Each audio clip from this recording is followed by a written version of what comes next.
With that, let me introduce Professor Michael Brotherton. Michael is a professor of physics and astronomy, particularly of astronomy.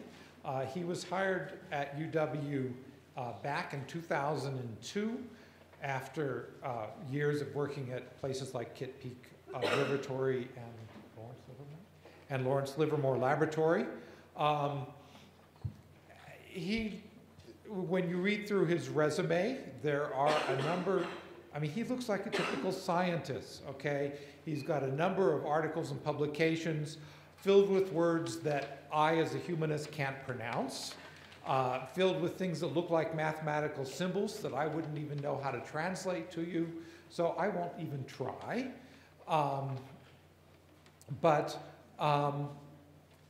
What he works on are quasars, and quasars are high-intensity light being emitted from the black holes at the center of active universes. And there are more than 20,000 of these objects in the night sky, and Michael has worked with telescopes from our optical and infrared telescope that we have down in Laramie to the Hubble telescope up in circling the Earth. So he's been very active in that astronomical area. Well, what he's going to talk to today is his, I'm going to call it an avocation. Michael loves and writes science fiction.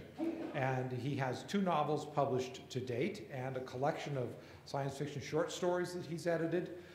He hosts every summer what we call a launch pad, which is a week-long institute for science fiction writers to teach them science so they can get the science right. And this is a big concern for Michael, and he is going to talk today about the problem of the intersection of science and science fiction. So, Michael Brotherton, professor of astronomy, is going to speak to us about science in the movies.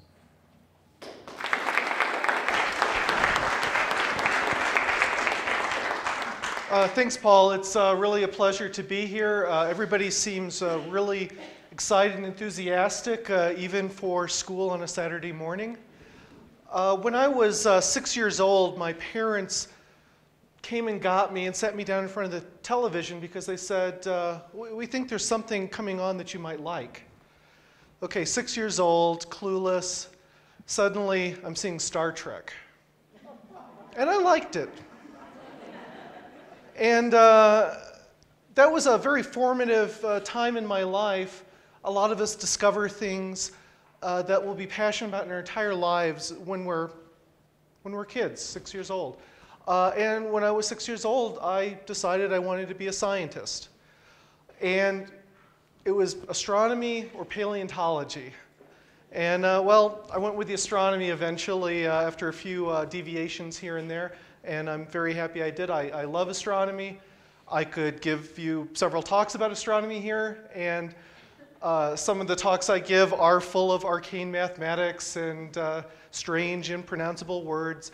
But I think it'll be a little bit more accessible to talk about some of my passions for astronomy and science more generally through the avenue of movies. How many people here have seen a movie before? Yeah, exactly. How many people are fans of science? I mean, it gives us medicine and ways of transporting ourselves across the country, across the world. Just, you know, so many things that have made our lives better and easier come out of science. And it's really increasingly important, I think, in a technological world that people not just appreciate science, but understand a little bit, but maybe a little bit more importantly, care about it.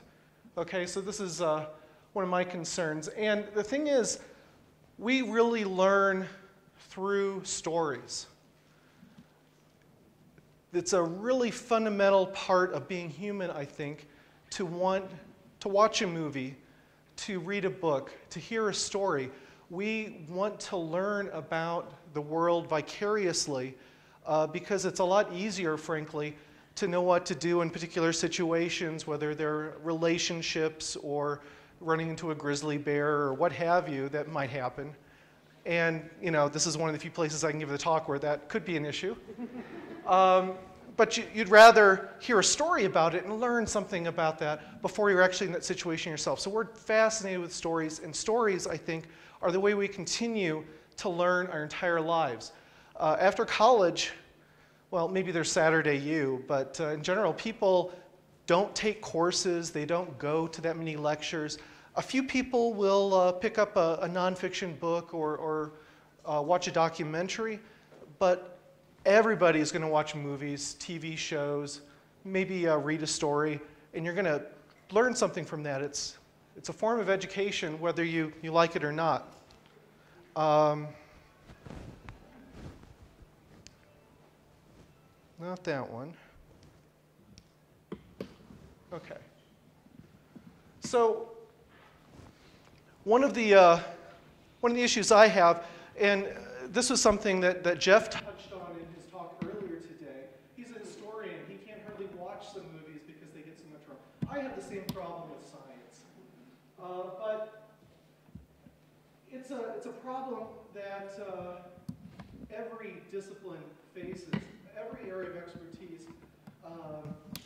You know, history, foreign culture. You know, movies try to take us to different places, different kinds of people. And sometimes they do that well, often they don't. I don't have a problem with people trying to tackle a big story or a strange story or things like that and making mistakes. Everyone makes mistakes. It happens. You know, that part's okay. I don't have a problem. I think everybody should try to get things right and be professional, but mistakes happen. But to what extent should we be tolerant of creators who just don't seem to care? And that's the issue. I want people to care about it and try to be professional and try to get things right. And then maybe I can go to the movies and enjoy them, and Jeff can go to the movies and enjoy them. And when you go to a movie and you know, maybe you're a bird watcher and you know, they say it's a particular kind of bird and it's not anything of the sort, and you go, oh, I can't like this movie now. I'm thinking about this mistake instead of the movie. So when people say, you know, just settle down, it's just a movie, don't get so excited. The thing is, we learn from stories. If there's not anybody there to tell us that this is a mistake, that goes up in your head. You know, people think advertising doesn't affect them, but it does, because, you know, billions or trillions of dollars are spent on advertising because we're constantly learning things. And stories in the form of entertainment are one of the most powerful ways that we continue to learn through our lives. So I think it is important that we don't get a lot of false information stuck in there, and I think it's useful to care about that. So let me give an example of something we do care about in movies. We care about the stuff we're experts on, and for the most part, we're all human beings with years of experience at being human beings. And it's important for us to understand human behavior. When people are lying to us, when they're being authentic, when they're being shy, we need to understand that to operate as human beings in society. So we all become quite expert at human behavior. And in a movie, portraying realistic human behavior, that's called acting. And we appreciate acting, and when we have good acting in a movie, we can say, that's a good movie. And the reason it's important is that when you're in that experience, following a story, you want to have what we call the suspension of disbelief. You want to believe what's happening is real. And good acting lets you maintain that illusion. Bad acting knocks you out of the dream, and you suddenly realize you're watching a movie. It's not real, and it's less enjoyable. You're like, oh, you start thinking about other things. It's no good.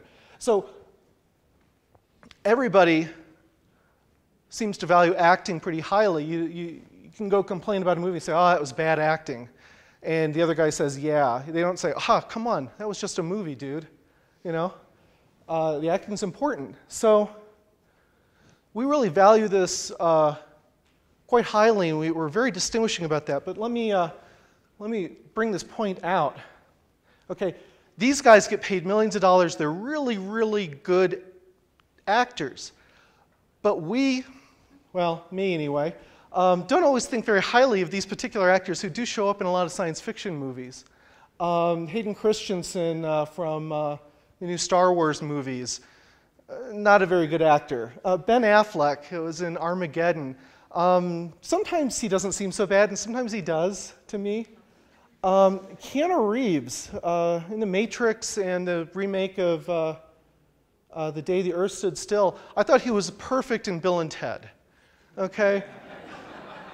And, you know, in The Matrix, maybe it wasn't so bad for that particular role, but he comes across as wooden to me in a lot of movies. But, you know, compared to me, they're all great actors, okay?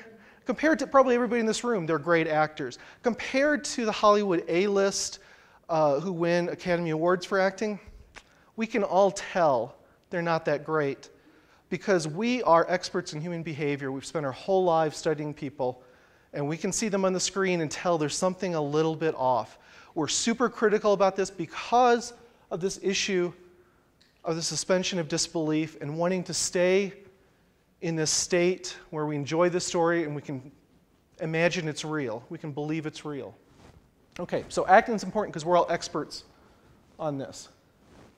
So, in my opinion, one of the reasons people don't seem to get that excited about other kinds of errors, whether it's history or science, is because they're not very expert on those subjects, okay? Not very scientifically literate, for instance.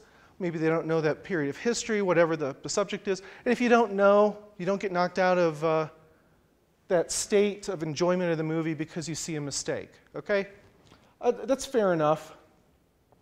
But I think when you then go ahead and give movies a pass and say, well, you know, it's just a movie. It's the same thing as saying, well, I liked it, I didn't see a mistake, so I'm not going to care about it. But I think that there's a give and take. There's natural market forces that Hollywood does respect. Hollywood would care if we cared. If we didn't go to movies created by studios or directors that consistently made mistakes of whatever kind they would make, they would stop making those movies and care about that. I've got a few friends in the movie business a little bit, and they tell me flat out, movies don't care about, the studios don't care about mistakes. They just don't. They care about money. So if they make a movie full of mistakes and it brings in $1 billion, that's a super winner. You know, don't criticize that. That's ridiculous. Why would you criticize $1 billion? So I think part of my mission here today is just to get people to care about this issue a little bit and you know, maybe think twice about saying it's just a movie, because I think these things are really fundamentally important to our lives. We all watch movies, we all watch TV, we all consume entertainment and stories, and if we do that in a lackadaisical kind of way where we don't care, the people who create these things won't care either. So a little bit of my editorializing, but we can get to some more fun stuff. And another reason to care, and that is other scientists have been inspired by movies and TV shows. Star Trek has created a lot of scientists, not just me. There are a lot of scientists who don't like science fiction, weren't inspired as kids in the same way I was, but there are a lot who were. Now,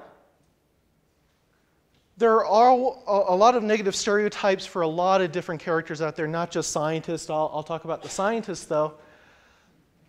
And the two images on the top right there are two of the images that come up on Google image search on the front page.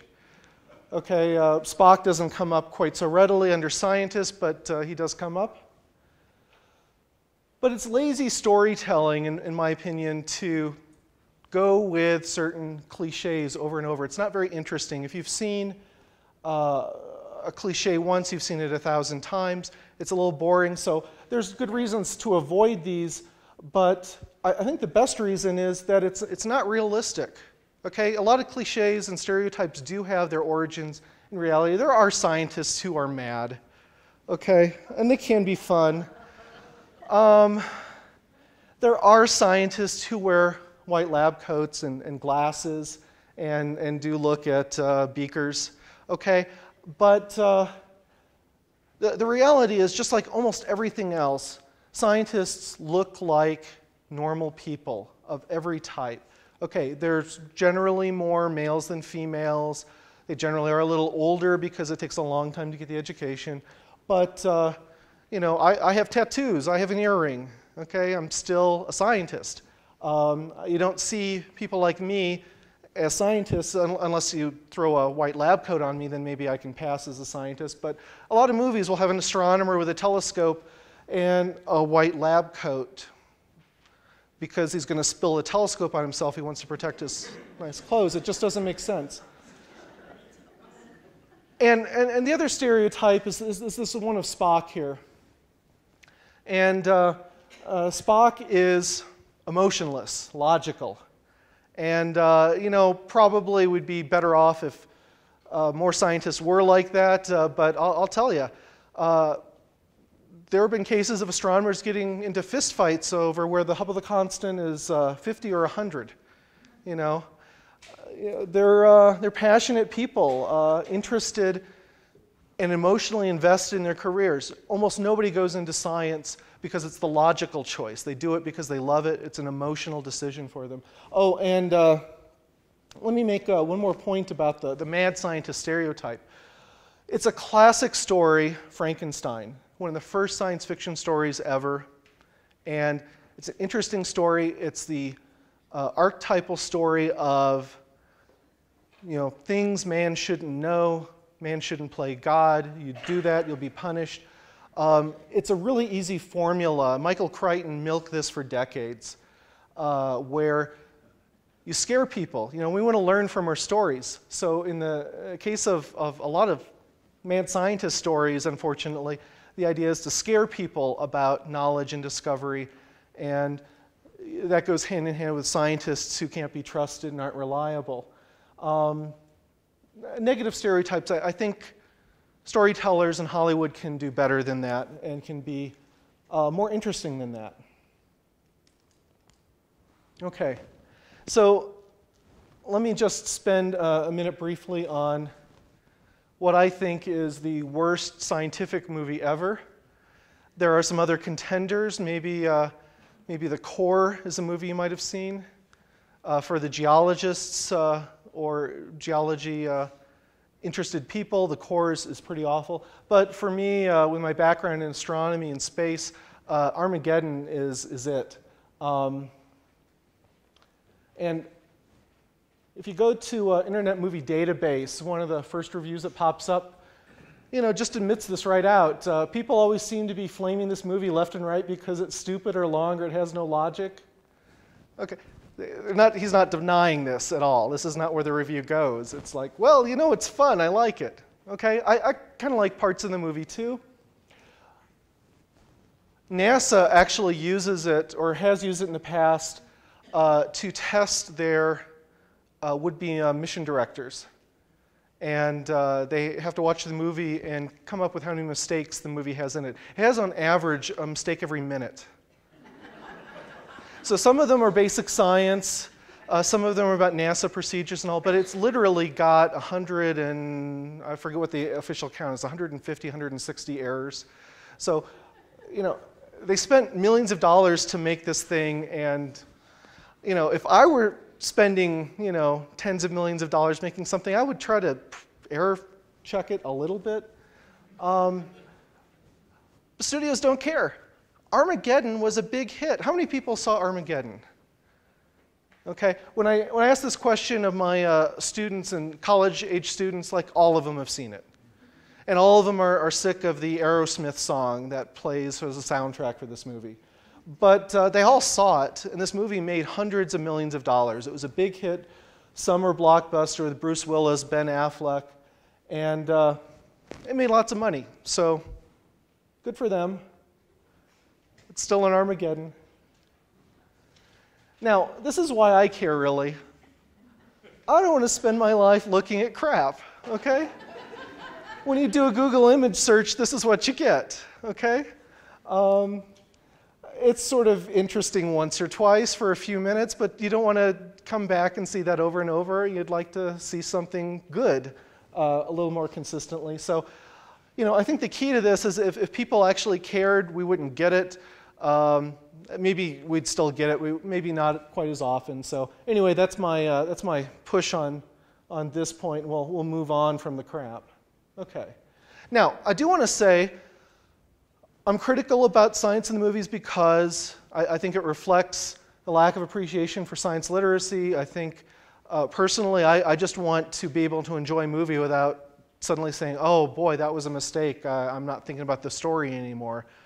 And others are like that too. But there are a lot of movies I can go watch and enjoy. I don't have to worry about them being scientifically accurate. Fantasy movies. Magic works, hobbits talk. That's okay. Doesn't have to be scientifically accurate. Should make sense. I still am not entirely sure why the Eagles couldn't have just flown the hobbits there on the first day instead of marching across snow-covered mountains, but horror movies, you can stab that serial killer 27 times in the heart and he'll still get up and chase you because that's scary. Spaceballs, Galaxy Quest, I have a lot of fun with those. They don't have to be scientifically accurate. I'm not expecting them to. There are some movies where maybe the violence is super unrealistic, but you sort of know that going in. And you don't sweat it so much. They make it clear from usually the first scene that you're not watching something that's supposed to be taken completely as reality. Superhero movies, I love them. They don't make a lot of sense most of the time. But the movies that are on the hook for me are things like Armageddon, where they want to have a realistic story, and they give you the impression they're trying to deal with everything in a realistic way. It's NASA and space shuttles. It's not, an alien spaceship from beyond time or something like that. They're trying to be realistic. So, when I watch a realistic movie, I have certain expectations that are different than watching a movie that's off the hook. Okay.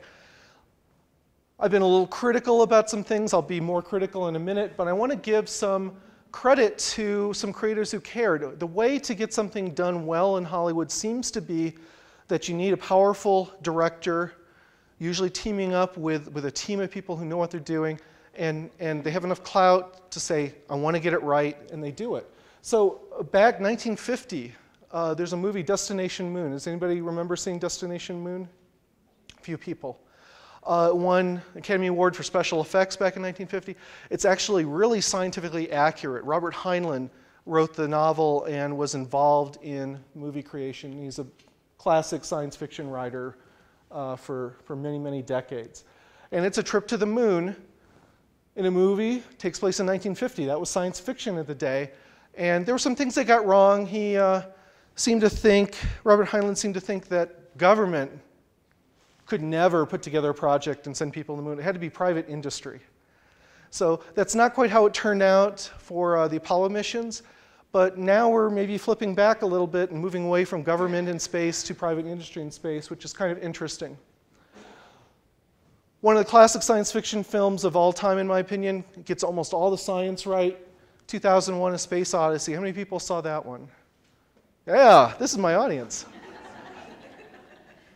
How many people saw it sober? This movie came out like when I was like a toddler, so I didn't get to see it under those conditions. I have to say though, when I talk to college students mostly have not seen this movie, and the ones that have say, "Oh my God, that's so slow and boring." Well, things are faster now in 2011, 10 years beyond 2001 when we're still not on the moon or Jupiter or anywhere interesting like that. Robert Zemeckis teamed up with Carl Sagan for the movie Contact. There's a few little mistakes in there, but really get a lot of the science right, a lot of good astronomy in there. I enjoyed that one very much. Another great classic. This one's not science fiction, it's a history movie. Apollo 13.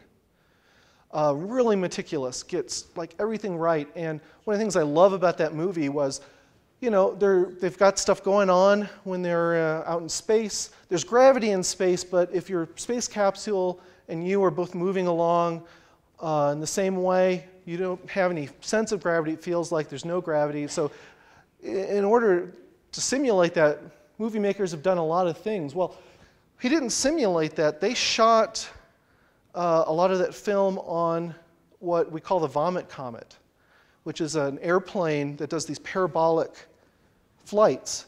And, you know, it's like, you know, in the roller coaster, you go up, then you come down, and you're in free fall for a short time, up to about 2 minutes in the case of these parabolic flights. And they would shoot the scenes very, very quickly, set them up and shoot. And I have no idea what that was like. It must have been incredible.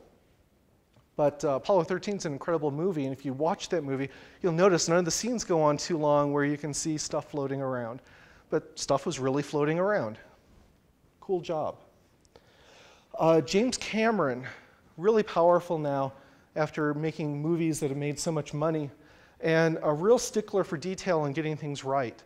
I think he sees these movies as his own creation, and mistakes in them reflect on himself, and he cares. And I want to tell a brief story here about Titanic, which is not a science fiction film, doesn't seem to have a lot of science in it. This is a story about an encounter between Cameron and Neil deGrasse Tyson. Are people familiar with Neil deGrasse Tyson? You may not know his name, but if you've watched Nova, he's a charismatic black astronomer. He's been on I think it was People's list of 100 sexiest people. I'm like, astronomer made it all right. But he's a great spokesman for astronomy and science. And when he ran into James Cameron at some event in New York, I should say he's also the director of the Hayden Planetarium in New York, in addition to being on Nova, and he hosts other public events promoting science. But he ran into Cameron, and okay, he's a little bit like me, maybe all astronomers and scientists are like this. He said, okay, Mr. Cameron, there's something I have to say about your movie Titanic. I went and saw it, and there was a problem. And Cameron kind of rolls his eyes, and he goes on. There's a scene. How many people saw Titanic? Yeah. There's a scene in Titanic where they're in the water, the lights go out in the boat, and you can see the stars in the sky. Well, Cameron is a stickler for getting things right. They're real stars. They're not just, you know, twinkling lights, but they're real stars from the sky. What he neglected to do, though, was make sure that they were stars in the sky from the northern hemisphere. They're stars that you can only see in the southern hemisphere, and the Titanic was in the North Atlantic, not the South Atlantic. And so if you're familiar with the southern sky, you might be able to say, oh, it's the wrong stars. So Tyson tells him this story, and Cameron basically blows him off and like, hey, my movie made $1 billion, you know, get off it. Okay, it could have ended there. The story doesn't end there. A few years later, Cameron puts out an anniversary DVD. But before this happens, Tyson gets a call from one of Cameron's assistants. She says, James says there's something we need to fix for the movie and told me to call you and get some details. So when the anniversary edition DVD came out, they fixed the stars. So he gets on the list of creators who cared. So I thought that was awesome. Now, just briefly, I want to touch on a few of these points about how entertainment influences not just people in their everyday lives and what they learn and what they assimilate as the human experience, but it can influence science, and science in turn can influence entertainment. William Shatner, there was a documentary about how William Shatner saved the world, and I'm sure he believes that. But Star Trek had an influence, not just creating scientists like me, but there's a whole generation of cell phones where, you know, they flip open like Star Trek communicators, you know, and the designers were influenced by Star Trek. So there's a bunch of scientists who have a sense of wonder at the universe because of things like Star Trek and science fiction. And, you know, if it's good quality, interesting stuff, it can be inspirational. And on the other hand, we've got issues like the cautionary tales of Frankenstein. I think some of that's totally appropriate. Technology can be dangerous, and we should think about that and worry about it before we're actually in the situation. Again, the role of stories giving us some perspective on events before they happen to us. But it need not be threatening. You know, I think there have been stories for decades in movies about cloning or variations on cloning test tube babies. There were people back in the 70s who thought test tube babies weren't going to be human. Okay, a little bit of lack of scientific understanding or just fear of the unknown. And, you know, movies can give us some perspective on those kind of things before they're actually happening to us. It's easy to project some of our technology into the future and prepare us for it before it's suddenly part of our everyday lives. And, you know, putting in science into our entertainment is a form of stealth education. You get it right, people can learn things about the world and how it works. And that's really what science is. Okay. So, Douglas Adams, Hitchhiker's Guide to the Galaxy, says don't panic. And there is a scene in Hitchhiker's Guide to the Galaxy. How many people have read the book or seen one of the movies? A few. Where people get thrown out the airlock. Luckily, they have their towels with them so they can wave down a passing spaceship and get saved. But the key idea of the whole book is don't panic. That's the rule. But I want to move on and talk about some situations that come up in movies, science fiction, that are interesting. They come up over and over again, especially in space environments, which is one of my favorites. And one of them is what happens to a human being when they're tossed out of an airlock into the vacuum of space. And there's an amazing variety of movies that show what happens, and they all have different answers. Well, you know, there's one right answer, and there's an infinite number of wrong ones. And I want to talk about some of these. And this is the kind of stuff that comes up when you're a scientist. When I was visiting another professor at university, she got called by a local reporter who was writing a story. And I don't even know what the story was about, but needed an expert who could tell her, you know, what happens when somebody's thrown into space. And she ran to me and said, I don't know. You do science fiction. Can you tell me? And I'm like, yeah, okay.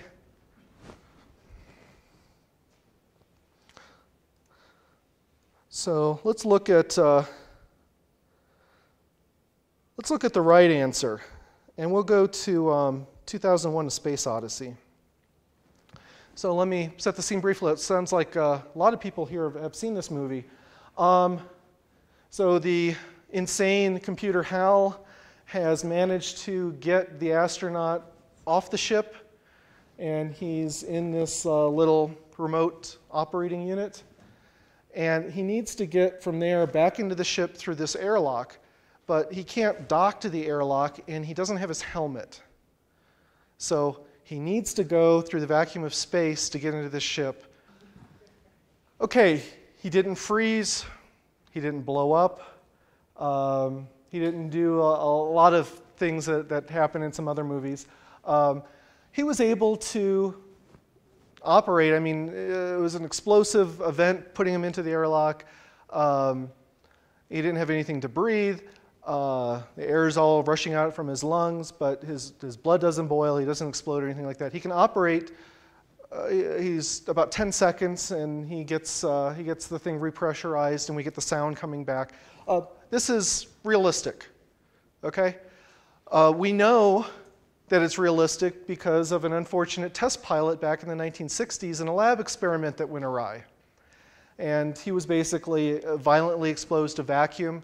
And he was conscious and aware and able to do stuff for about 10 to 15 seconds. And he was recovered within shortly thereafter, and fully recovered with no problem. Maybe some problems. There are things that can happen to you. You can have bruising and the bends, and after a minute or two, you will die. But 10 or 15 seconds, you can still move around and be conscious before you pass out. He said the last thing he experienced before he passed out was the sensation of the saliva in his mouth boiling away.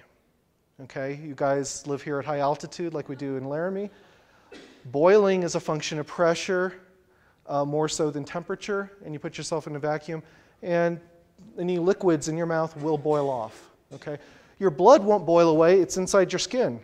Okay, but so this is what happens. 2001 pretty much gets everything right.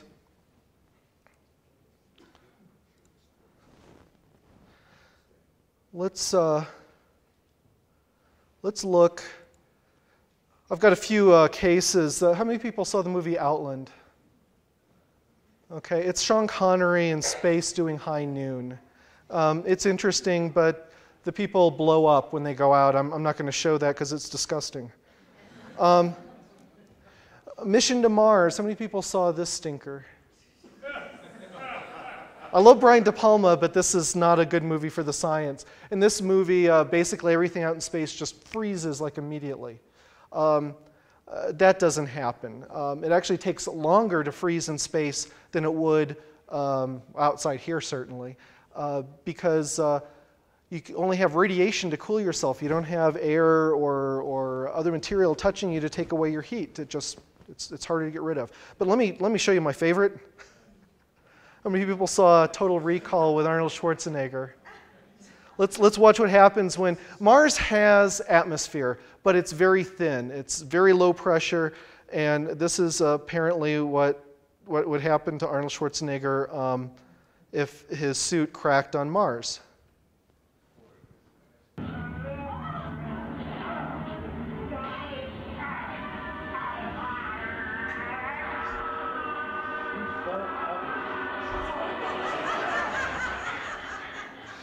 I think this is also what happened a couple weeks ago when the scandal broke.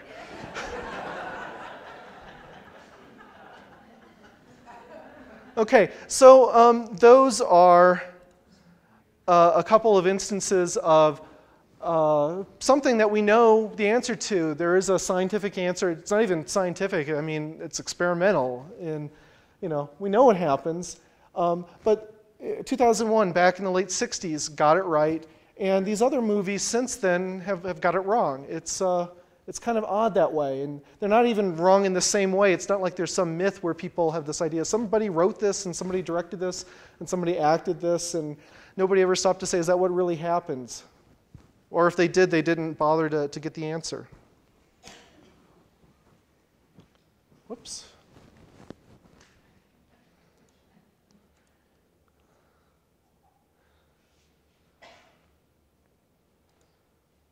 Okay, let's do one more example. How about artificial gravity? That's one that comes up. And actually, one of my favorite artificial gravity cheats, this is this picture down here. This is an image from Destination Moon, 1950. And it's got this guy, looks like he's surfing on the back of the spaceship, and he sort of is. But Robert Heinlein and the creators understood that you're in free fall in space, you're not going to experience gravity, but that's hard to shoot, especially in 1950, and hard to live with. You might want to at least have the illusion of being able to walk around. So they had magnetic boots. And at some point they have to go out to repair something on their ship, and they go walking around the outside of the spaceship. It's a pretty cool scene in their magnetic boots. Somebody still manages to fall off somehow, but you can check that out if you want. But the standard way of creating artificial gravity easily in space is it's physics. It's simple fundamental physics, and it's almost too much to call it physics because I suspect everybody in this room understands it fundamentally from childhood. How many people have played on a merry-go-round at some point in their lives? Something that's spun. Have you ever been in a situation where something was spinning? You know, you've got this centrifugal force. You feel yourself being pulled out to the edge. And what's really happening is your body just wants to continue on in one direction, but something keeps pulling you around. It's got to exert some force on you, and in the absence of that, you'll just go flying off. So it's like gravity. It feels like gravity. It's an acceleration, we would say in physics. And every kid understands how this works. If you're standing in the middle of the merry-go-round, it's spinning around, you're fine. You don't feel anything. You're on the edge. You got to hang on or you'll be pulled off. Okay? And you know which direction the gravity is. The gravity points out, away from the center of the spin. Simple physics, kindergarten physics, because you understand merry-go-rounds. Okay, let's watch Armageddon. So normally Hollywood has the benefit of the doubt because people are seeing a scene like this in the middle of the movie. Maybe they're not paying close attention to everything. They're not primed by a professor of physics and astronomy telling them to watch out for how the artificial gravity works. But you guys are. So let's watch this, and we can talk about briefly what's wrong with it. I'll give you guys a chance to chime in here. Remember, the Russian space station has been up there for 11 years. Most of us don't have cars that old. Now, the cosmonaut on board has been on that tin can for 18 months alone. So don't be surprised if he's a little... So again, it's ships docking at a space station. Hello. This is a Russian space station. Can you hear me? We copy Russian space. He is hilarious. I'm ready to fire my thrusters anytime. Stand by. Okay, I'm not going anywhere. We have a go. Initiate gravitational spin. So they want to spin up so they can have gravity to work faster. You are maxed at 40% spin. Okay, Houston. Now I can feel I'm having gravity. All right, gentlemen. We're going to dock in a minute. Now, the Russian space station has fired a rocket to simulate gravity and let us work faster. It's going to make you queasy, so prepare yourself. Well, it's about time. I haven't thrown up in about an hour.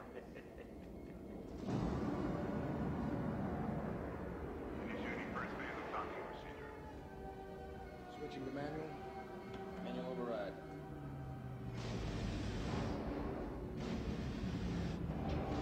One foot per second. Let's take this slow and do it right, folks. 20 feet. 10 feet. Looking good on radar. 5 feet. Locks are engaged, fuel teams. Let's go.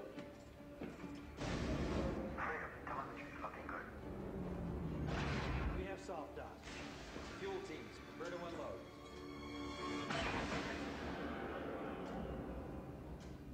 All right, gentlemen, watch your head. Let's go. Wait, minutes.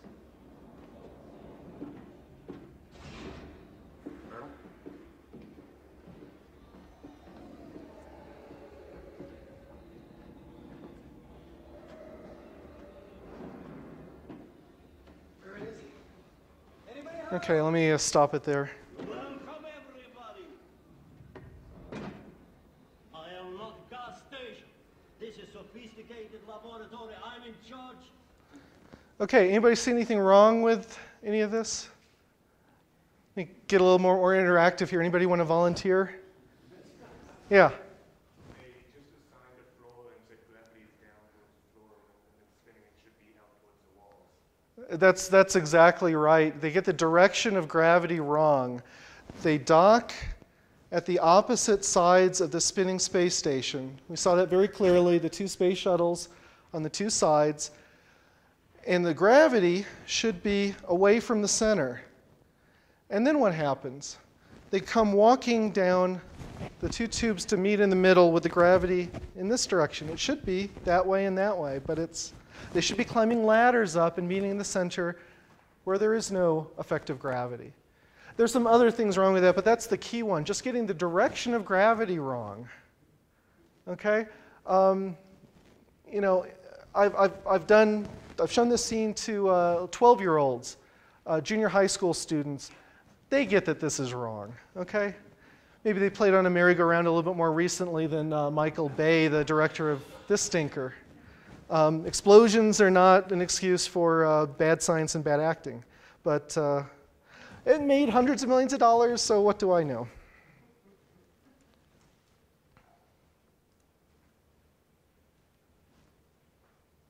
Okay, so I've got another example or two we could talk about, but let me move on. We can have a little more time for discussion. Let me just talk about some things that I do. My own personal mission is trying to get science right. I want to marry my passions for science fiction, writing, and science. And so luckily, I've managed to do that pretty well. In science fiction circles, I'll go to a science fiction convention, and they love me because I'm a scientist. And sometimes I go to science meetings or to give talks at science departments, and they love me because I'm a science fiction novelist. So people like the thing that's a little bit different that they don't get to see all the time.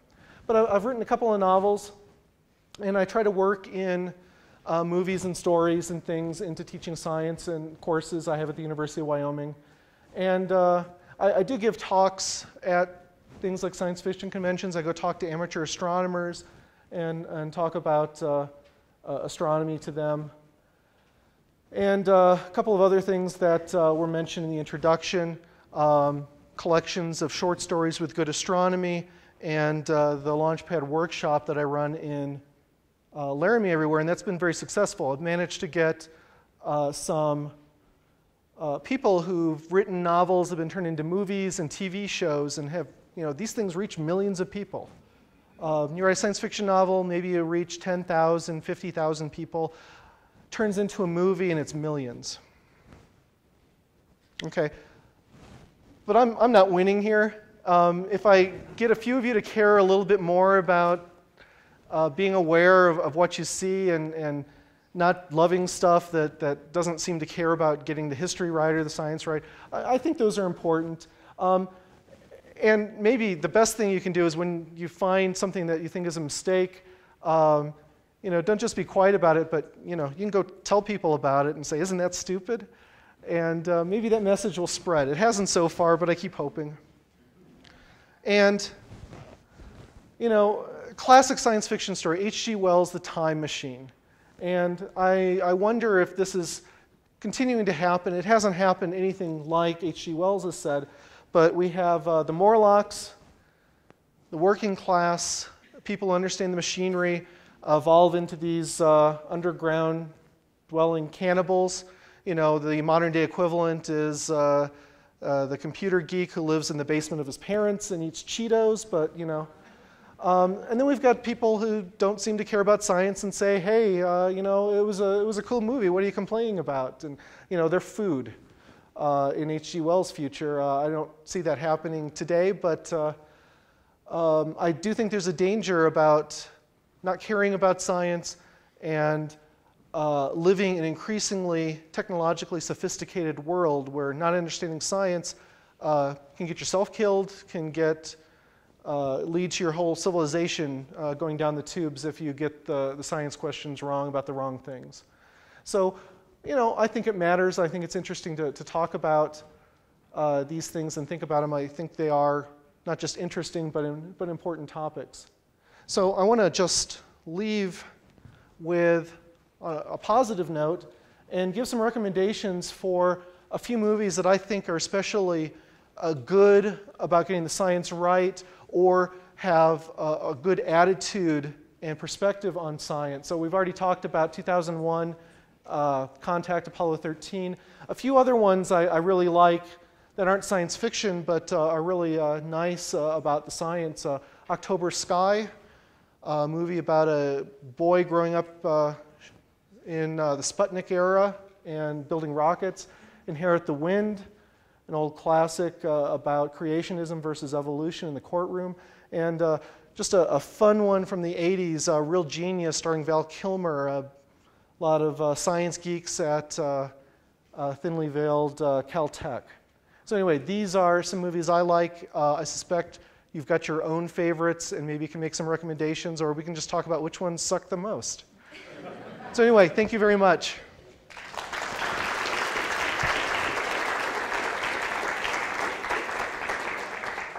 Thank you very much, Mike. We have time for a couple of questions before I notice lunch has already been delivered to the Wapiti across the way. But let's focus a couple questions on Mike before we break. Suggestions for a good or a bad one? Yes. So first of all, I am on your side all the way, and I'm wanting to see what other ideas you have to get the majority of the population. You know, most people pay the bills, keep entertainment, that's fine.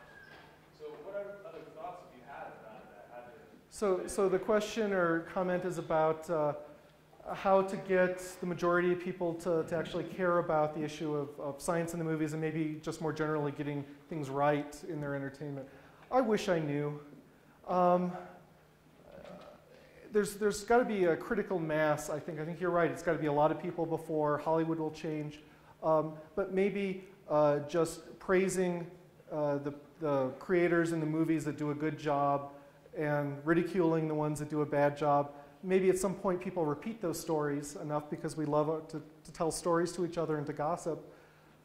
You know, but I need a lot of help, and there's got to be a movement to do that, and I don't see an organized one coming, and people would just call me names. Actually, I take that back.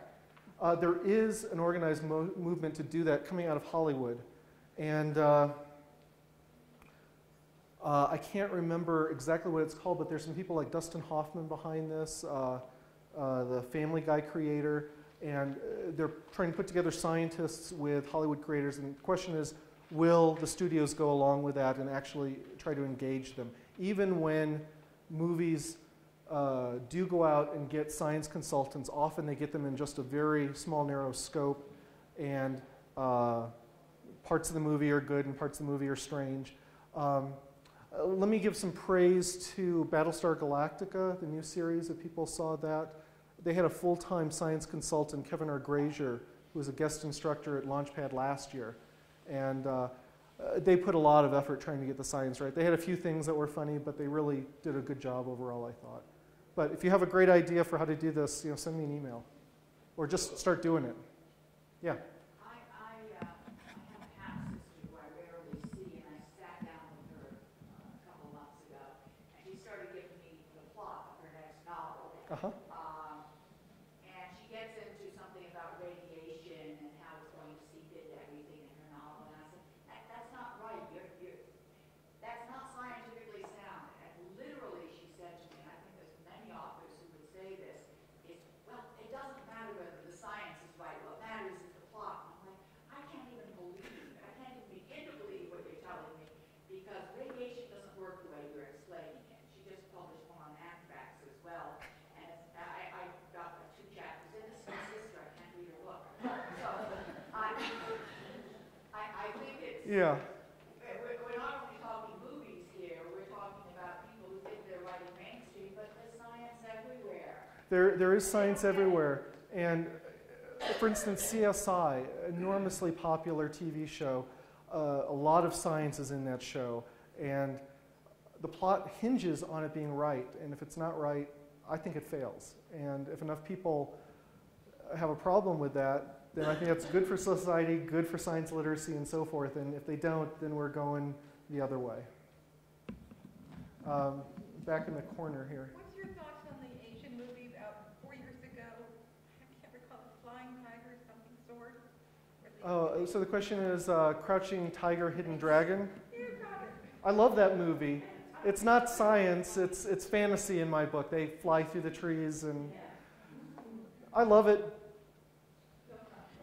It's not science, it's fantasy, so I just turn off the science brain and say, it's okay. Yeah, back here.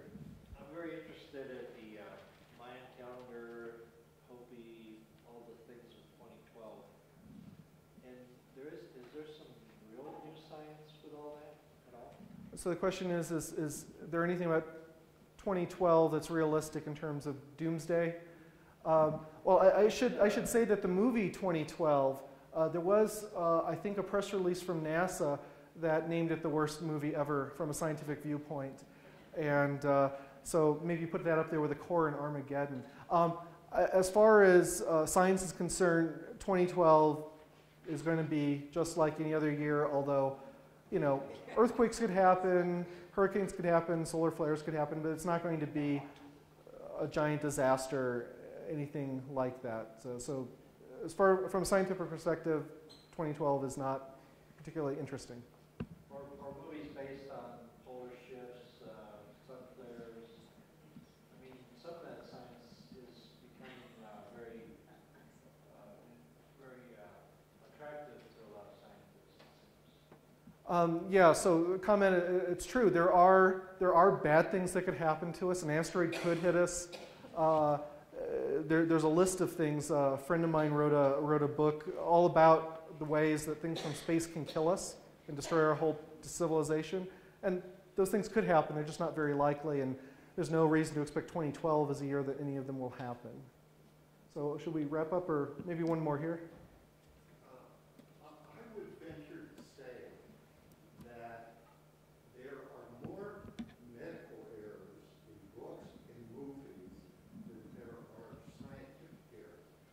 For me, seeing a movie or a television show, which I don't watch very often, or reading a book. In fact, yesterday I started a book which is actually nonfiction, and the whole premise starts with a footage tree, and the way he describes what it is in the very first chapter is wrong, and that's the premise of the whole book. And yet I see this again and again. I must say though, Hollywood is starting to use more medical consultants to get it right, but it certainly hasn't always been that way. Yeah, your point's well taken. When it's medical issues, you learn how to respond in an emergency medical situation from watching TV or a movie, and it's wrong. That's really dangerous. And you think about, I would like to have workshops like mine. I'm an expert in astronomy, so I do astronomy, but people have written me and said, you know, you need to have one of those for medicine, one of those for the law. And I know there's one for police procedural, so if you're a writer who does detective stories, you can go off for a week and have a workshop in order to get that stuff right. And you're absolutely right. All these things are out there, and I think we should care about them. Some of them could get people killed, but more importantly, I think we should just care about getting things right. So, nice point. Thank you very much.